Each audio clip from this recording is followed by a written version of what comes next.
Barbershop Menspire di Malaysia. Barbershop terkenal di dunia. Jadi cabang je di dunia nah. Dia dah okey.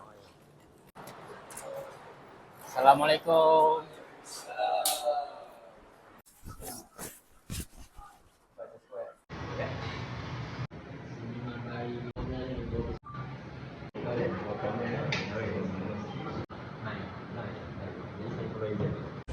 Very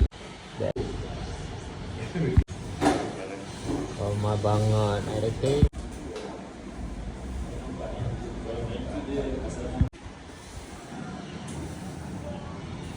Selamat datang ke Menspire Kuala Lumpur, brother.